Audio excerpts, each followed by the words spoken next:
नमस्कार दोस्तों। आज बात होते महाभारत कालीन मगध नरेश जरासंध के। बताइबो कैसे पढ़ले इनका नाम जरासंध, और ये भी बताइबो कि का हले संबंध जरासंध के श्री कृष्ण के मामा कंस के जौरे। तो चला शुरू कल जाए। हम ही सत्या और अपने देख रहा थी एकंगर मगही।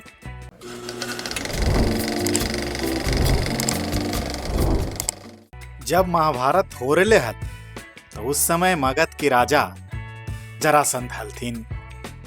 जरासंध चक्रवर्ती राजा बनेला आसपास के जितना भी राजा हलथिन सबके बंदी बना लेलथिन हल। ऊ इंतजार में हलथिन कि जैसे ही 101 गो राजा पकड़ में आ जाए तो ओकरा बलि दे के भगवान शंकर के खुश कइल जाए। जरासंध श्री कृष्ण के मामा कंस के परम मित्र हलथिन। वो अपन 2 गो पुत्री के विवाह कंस से कर दिलथिन हल। तो ई हिसाब से जरासंध कंस के ससुर लगा हलथिन। जब श्री कृष्ण कंस के वध कर दिलथिन तो एकर बदला लेवेला जरासंध मगध से 17 बार मथुरा पर चढ़ाई केलथिन हल, जेकर कारण भगवान कृष्ण के मथुरा छोड़ के भागे पड़ले हल। वही चलते श्री कृष्ण के रण छोड़ भी कहल जा है। जरासंध के डर से श्री कृष्ण मथुरा छोड़ के द्वारका जाके बस गेलथिन हल। जरासंध के जन्म से जुड़ल एगो बहुत अच्छा कहानी है। बतावल जा है कि जरासंध के पिता बृहद्रथ हलथिन, उनकर 2 गो पटरानी हलथिन। जब बृहद्रथ और उनकर पटरानी उम्र दराज हो गलथिन तैयो संतान के प्राप्ति ना होले तो एखनी बहुत चिंतित रहलथिन। तो एक दिन बृहद्रथ के पता चलले कि चंडकौशिक नाम के एगो ऋषि हथिन, ऊ पधारलथिन है मगध। त इनका मन में अइले कि चल के चंडकौशिक ऋषि से मिलल जाए और याचना कैल जाए कि कोई उपाय बताथिन। तो राजा गेलथिन ऋषि के पास, तो ऊ उनका एगो आम दिलथिन और कहलथिन कि ई आम अपन पटरानी के खिला दिया तो तोरा संतान प्राप्ति हो जाइतो।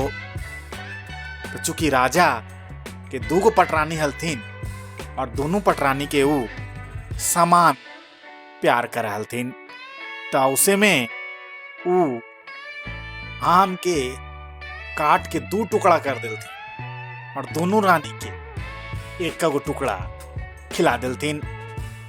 समय पश्चात दोनों रानी के संतान प्राप्त होले, लेकिन दोनों आधा आधा।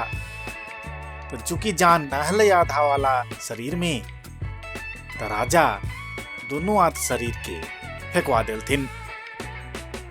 तो जहां फेंकवलथिन वो जैसे एगो जरा नाम के राक्षसी गुजर रहलथिन हल। तो जब वो देखलथिन तो दोनों टुकड़ा के उठलथिन आओ दोनों के एक के हाथों में रखलथिन। तो जेकरा से का होले कि दोनों आधा टुकड़ा आपस में जुड़ गए। जैसे ही दोनों आधा शरीर जुड़ के एक शरीर हो गए, ओकरा में प्राण भी आ गए और वो शिशु रूप में रोवे लगले। ये देख के राक्षसी जे हलथी जरा वो डर गेलथिन और फिर छोड़ के भाग गेलथिन। चूंकि जरा के हाथ से ही संधि होला पर एकरा में जीवन अइले हल, वही से जरासंध के नाम जरासंध पड़लई।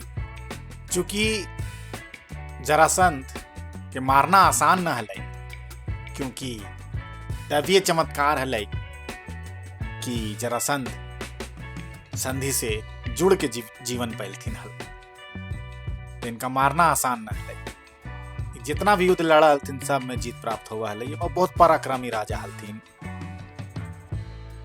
जब इंद्रप्रस्थ नगरी में युधिष्ठिर राजा बनलथिन तो चाहलथिन कि राजसू यज्ञ कैल जाए। तो राजसू यज्ञ करेला।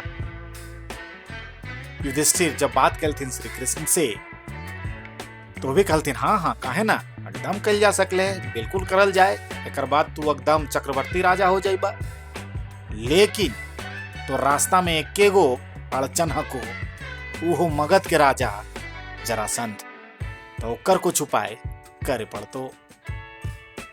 चूंकि युद्ध में तो जरासंध के हराना असंभव है, तो श्री कृष्ण जरासंध के मारेला खड़े यंत्र कहलथिन। एक तरह से कहूं श्री कृष्ण भीम अर्जुन के लेके ब्राह्मण के भेष लेके जरासंध के पास गेलथिन, आओ याचना केलथिन। तो जरासंध कहलथिन कि मांगा कौची चाही।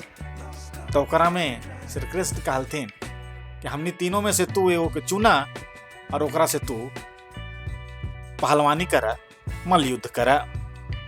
जरासंध मल युद्ध ला भीम के चुनलथिन।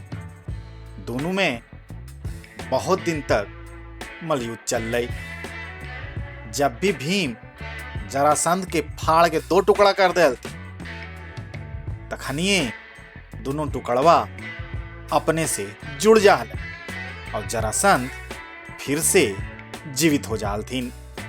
त बहुत प्रयत्न करला पर भी, बार बार मारला पर भी जब जरासंध न मरल थी, त श्री कृष्ण के भेद पता है कि अगर जरासंध के 2 टुकड़ा करके दोनों के 2 दिशा में फेंक दवल जा, तबे जरासंध के मारा जा सकले है। तो इशारा में घास के फाड़ के और 2 दिशा में फेंक के इशारा कैलथिन भीम के। तो भीम जरासंध के उसे 2 टुकड़ा करके दोनों टुकड़ा 2 अलग अलग दिशा में फेंक दिलथिन। ओकरे में जरासंध के मृत्यु हो गई। आओ महाराज युधिष्ठिर के राजसू यज्ञ के रास्ता साफ हो गई। तो यह लो कहानी मगध नरेश जरासंध के। हम लियो सत्या और अपने देख रहे थे एक अंगर मखी। फिर मिलबो एक अगला वीडियो एक अलग विषय वस्तु के साथ। तब तक ला जय मघी।